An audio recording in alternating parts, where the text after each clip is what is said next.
issues such as peace and security, AU's reform initiatives, quality and accessible education, and also the implementation of Agenda 2063's first phase 10-year plan.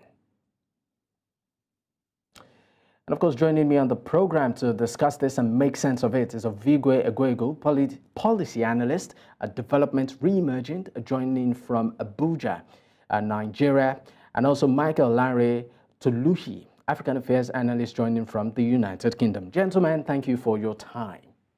Thank you. All right, good evening. Now, let me start off with you. Of course, Ovigwe, I mean, a lot of issues were x-rayed during the summit. Part of it includes, like I mentioned, peace and security, AU's reform initiatives, quality and accessibility of education, implementation agenda, for, of course, 2063, amongst others. Do you think that the issues discussed at the just concluded summit was exhaustive? Yeah, I mean, to summarize, if you look at what was discussed and all of the reports and sessions, I would say the AU in 2024 focused more on bureaucratic issues rather than the contentious, political and security issues across the continent. Because, for instance, while the issue of peace and security was discussed, the bulk of that was really about operationalizing the African Union Peace Fund, right? But what about the issue in Sudan? The conflict in Sudan, for instance, has displaced over 7 million people, the highest number of displaced people anywhere in the world right now. There are other issues around on security, like in the DRC, where there's tension between Rwanda and the DRC, of course. We have issues in the Sahel. Even in Ethiopia, recently we saw the MOU between Ethiopia and Somaliland. So there are many contentious issues that I think were just glossed over rather than giving those issues center stage. And I think those are actually very consequential, despite the fact that other structural reforms are still important. Multilateral cooperation was also discussed. All those issues are important, but I think in terms of prioritization, that's where they missed it. I would like to also know your reaction to this, too, in terms of the issues discussed. Do you think that the leaders of countries and, of course, guests present at the AU 37 summit were exhaustive when it comes to, or when it came to deliberation of issues, particularly that affect the African continent? In reality.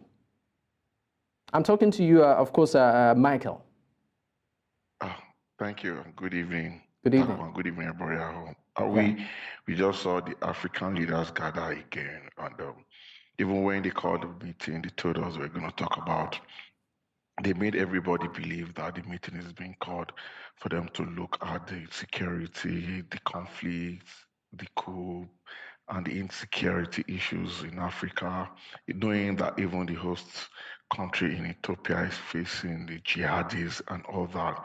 But they didn't do that, and they just went again to another set of jabbering, and that has been the bane of African issue, where our leaders just come up and they just want to do these trips, and they come here and they just bag up a lot of bureaucracy, just like Ovigwe has said.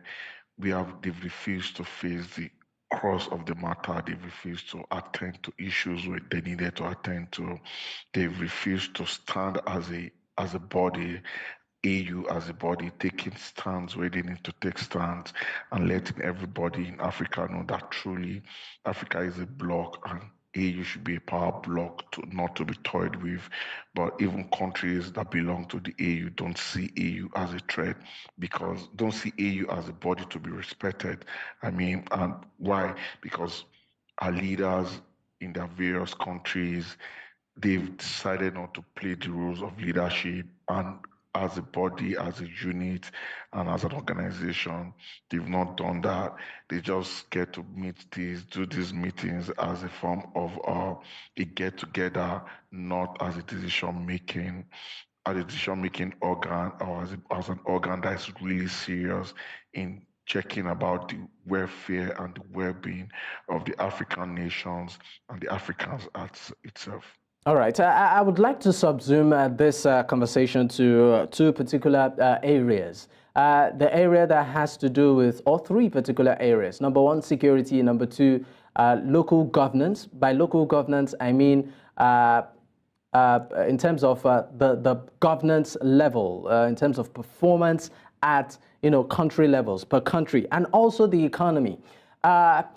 Let me start off with the economy. Right now, a lot of African countries are battling the value of their currency. I mean, we are beginning to see cases, for instance, in Nigeria, where the naira, the value of the naira to the dollar keeps, plummeting. Every other day, every other week, we know what the value, it keeps dropping. And this is not just peculiar to Nigeria. Quite a number of African nations have similar challenge. And we're also seeing a situation whereby there are power grabs happening across certain areas within the continent. Do you think that this summit looked into these particular areas to find some sort of collective solution to address it? I would like your opinion on this first, Ovigwe.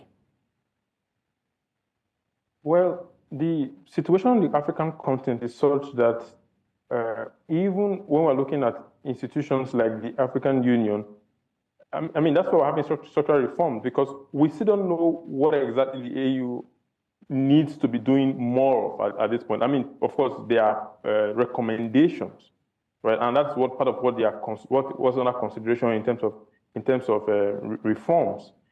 But overall, the AU being more of an intergovernmental organization rather than a supranational organization cannot really impose to a large extent what it thinks. Rather, it's supposed to form consensus. And on issues like the economic challenge you just mentioned, I still think that's something that will be that's still at the national level.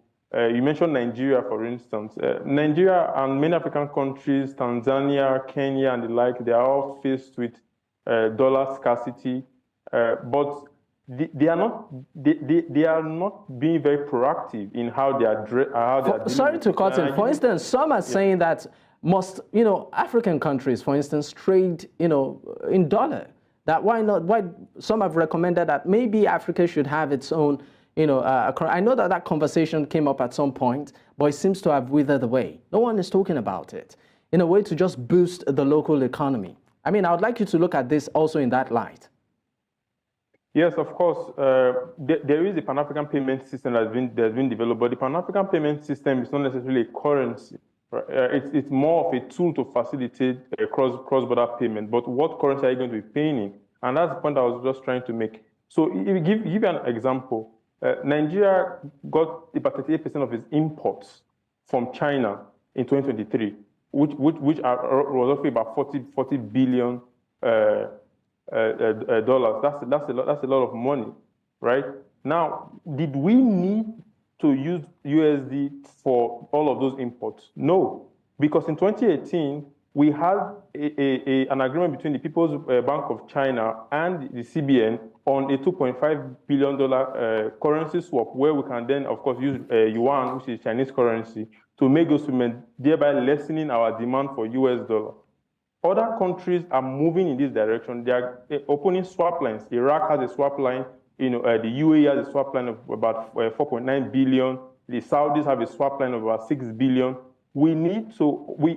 Nigeria did renew its swap agreement in 2021, but it needs to expand it so that you don't need a third currency to make imports trade between Nigeria and China, when you can do that with Chinese currency and free up more of those liquidity for us to be able to import other commodities, from elsewhere. So I think instruments like that need to be considered.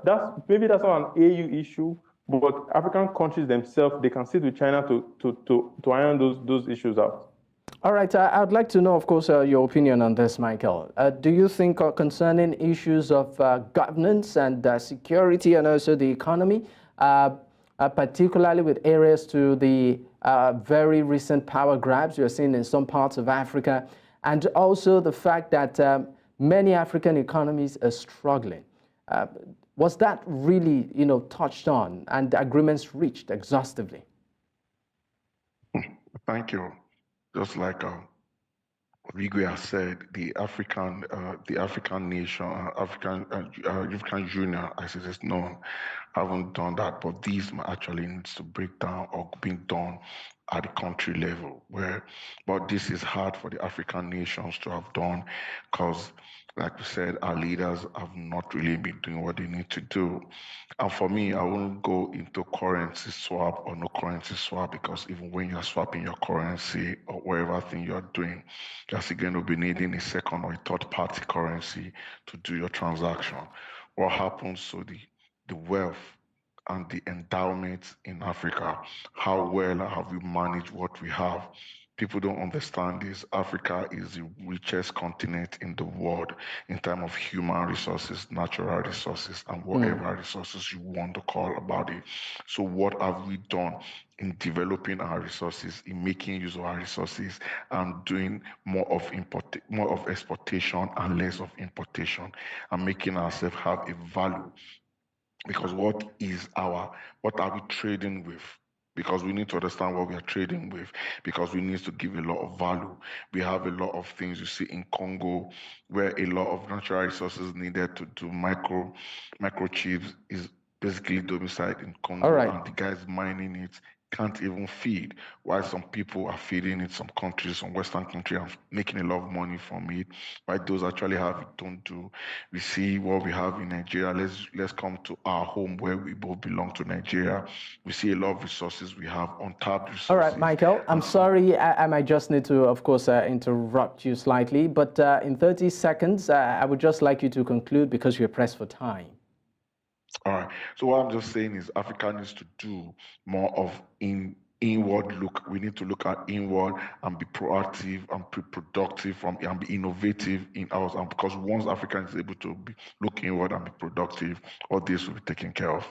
All right, gentlemen, deeply appreciate your time on the program. Ovigwe Egwegu, Policy Analyst Development, re-emerging from Abuja, Nigeria, and also Michael Lanre Toluhi, African Affairs Analyst from the United Kingdom. Gentlemen, thank you for your time. Thank you.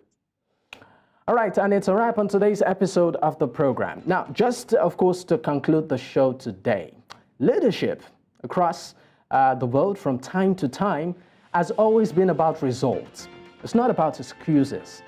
You have chosen to lead a set of people means that you have taken it, as your responsibility to shape their destiny, because their destiny lies in your hands.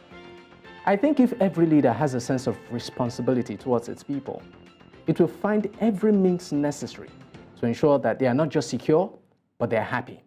This is my message to African leaders. My name is Dakpo Adigboyi. Bye for now.